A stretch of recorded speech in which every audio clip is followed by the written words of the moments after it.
Bien, vamos a empezar la teoría que corresponde al tema siguiente del que veníamos hablando y seguimos con la geometría, pero en este caso vamos a ver otra geometría que en este caso sería en 3 dimensiones. Entonces vamos a definir lo que es un cuerpo geométrico, cosa que con esto el estudiante de arquitectura va a trabajar permanentemente con situaciones de cuerpos geométricos.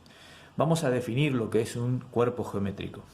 Se llama cuerpo geométrico a toda figura geométrica de 3 dimensiones, de ahí viene la palabra 3D, que son la altura, el ancho y el largo del cuerpo. Un cuerpo sólido es un área con volumen cerrado por una superficie tridimensional. O sea que, fíjense, 3 veces usamos la parte de 3D, 3 dimensiones, tridimensional y o simplemente 3D. La altura, el ancho y el largo. Eso es un cuerpo. Vamos a pasar ahora a mostrar algunos cuerpos con sus respectivas fórmulas de área lateral y de volumen, y en lo posible vamos a hacer el desarrollo de esos cuerpos. El más conocido por todos nosotros, el que nosotros denominamos cubo. ¿Qué particularidad tiene el cubo? Sus aristas son todas iguales. Por eso, de ahí viene la palabra cuando calculamos el volumen, centímetros cúbicos, decímetros cúbicos o metros cúbicos. ¿Por qué? Porque su volumen es la arista elevada al cubo. Como tienes 6 caras, entonces su área lateral será 6 por el área de cada cara, que es a cuadrado. Acá tenemos el desarrollo de un cubo de la forma que quedaría el cubo desarrollado. Una variante del cubo es el caso del prisma recto.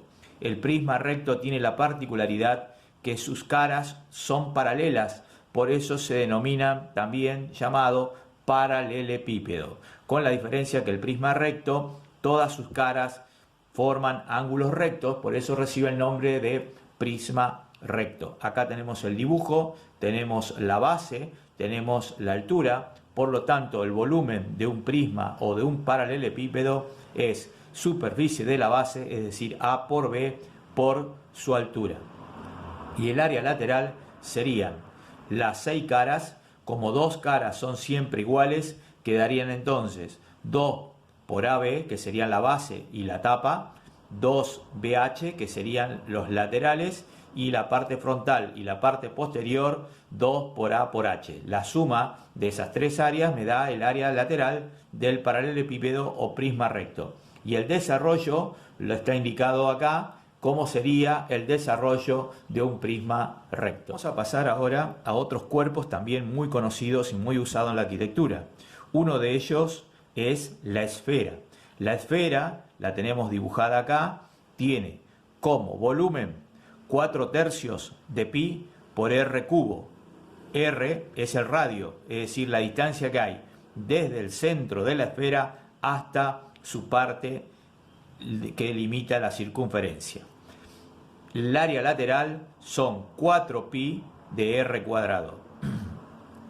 En el caso del cilindro, en este caso un cilindro recto, es otra vez superficie de la base por la altura. Por lo tanto, su volumen será pi por r cuadrado por la altura.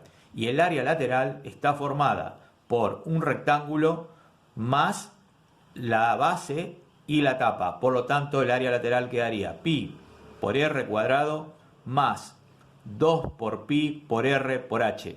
Ahí tenemos entonces, esto sería 2 pi r cuadrado porque son los dos círculos, y tenemos el rectángulo. Acá tenemos el desarrollo de un cilindro.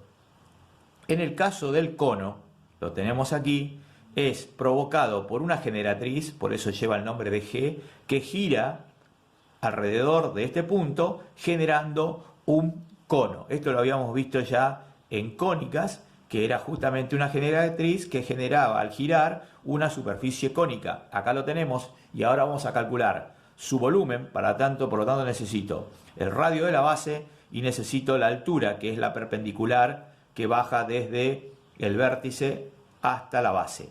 Entonces me quedaría que el volumen es 1/3 de pi por la altura por el radio cuadrado. El área lateral participa g, por lo tanto en el área lateral sería pi por r cuadrado, que es la superficie de la base, más pi por el radio por g, que es la generatriz.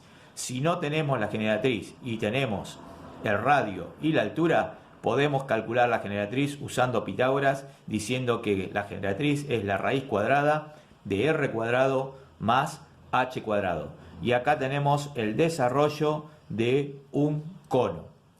Si ese cono tiene la parte superior, no termina en un vértice, se dice que ese cono es un cono truncado, también usado mucho en la arquitectura. Entonces vamos a tener dos radios, que es el radio de la base mayor y el radio de la base menor. Por lo tanto, el volumen será 1/3 de pi por la altura, que multiplica a r cuadrado, r mayor al cuadrado, más r menor al cuadrado, más el producto de el radio mayor por el radio menor. Y el área lateral será pi por la suma de los radios por la generatriz. Y acá tenemos el desarrollo de un cono truncado. Y por último, vamos a ver la pirámide. La pirámide puede tener una base ya sea rectangular, cuadrada, hexagonal, pentagonal, es decir, tenemos distintas formas de pirámide. La más conocida es la pirámide que tenemos como base, que es un cuadrado, pero en definitiva todas se pueden calcular exactamente de la misma manera, pero teniendo en cuenta que es siempre 1/3 de la superficie de la base por la altura. En este caso particular, como la base es cuadrada, quedó 1/3 de L cuadrado por H, o L cuadrado por H sobre 3. Y en el caso del área lateral, tendríamos que sumar el área de todos estos triángulos, que por lo tanto en este caso quedaría perímetro por apotrema sobre 2. Es decir, que sumaríamos todas las áreas que tenemos acá.